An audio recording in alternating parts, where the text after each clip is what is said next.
Famous Dessertsville YouTube channel. So today we're going to be learning very quickly how to make a tropical pineapple cake recipe. You heard me right? This is not a pineapple upside down cake. This is a typical proper cake, but it's a pineapple infused cake filled with so much pineapple flavor.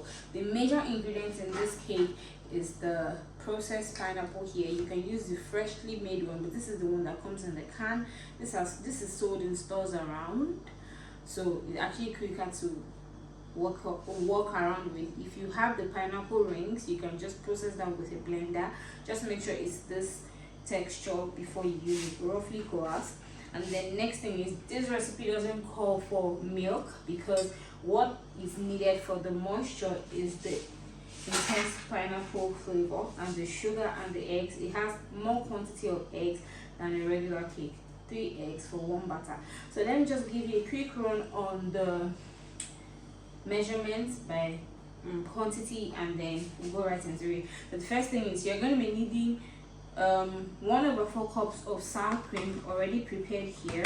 You're going to be needing 1/2 cup of vegetable oil. Any good one is good. Vegetable oil.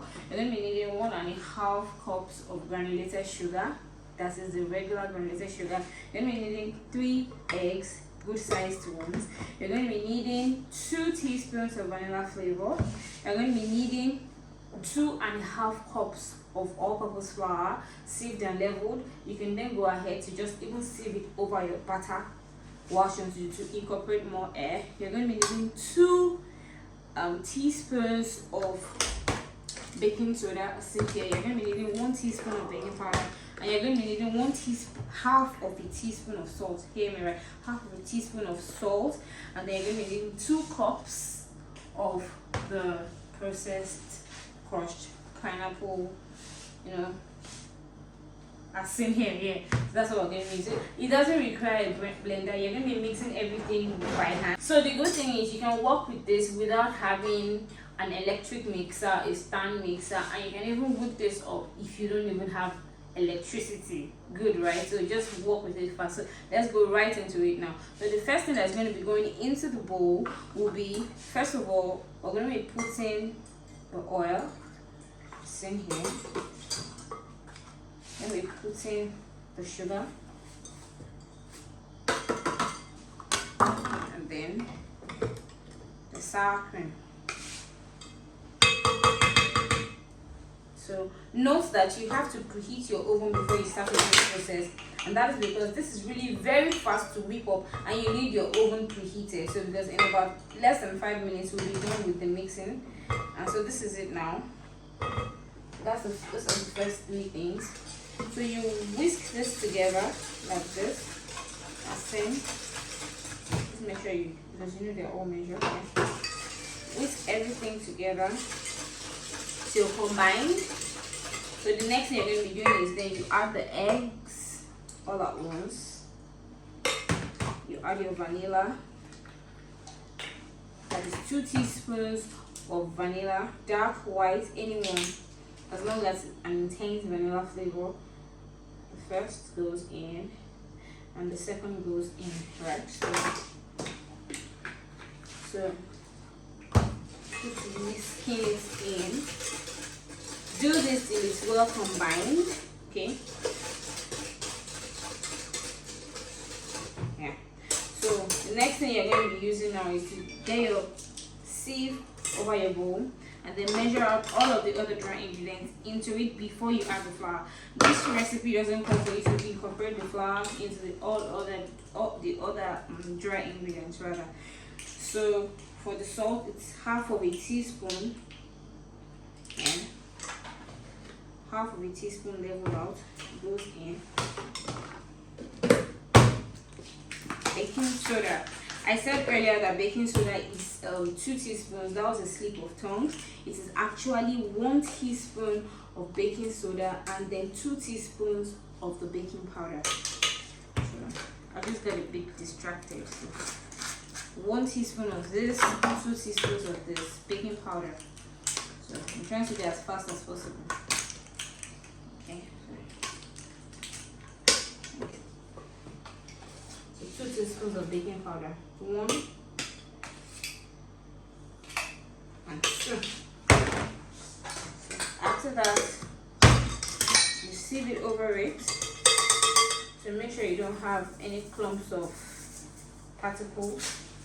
Set it aside and whisk this in thoroughly, because you don't want it to settle in, but this activates the butter in a way, gets it to get to that rising state before you then add the flour that is actually like the solid ingredient that binds everything together. So at this point now, you get your flour, 2.5 cups of this.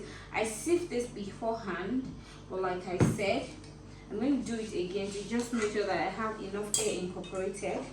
It's supposed to be light texture. That's the first cup. Now this is the second cup. Let me sieve that over. First of all, in here. Can you see we're about 2 to 3 minutes away from being done, and then the half cup goes in here. For you to know that it's actually accurately measured, I have exactly what I'm using in the bowl.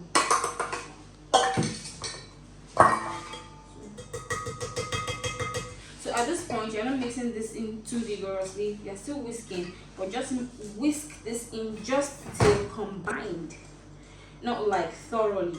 Just make sure that all of the flour is well combined, and then you stop, and then you shake it up, shake up every.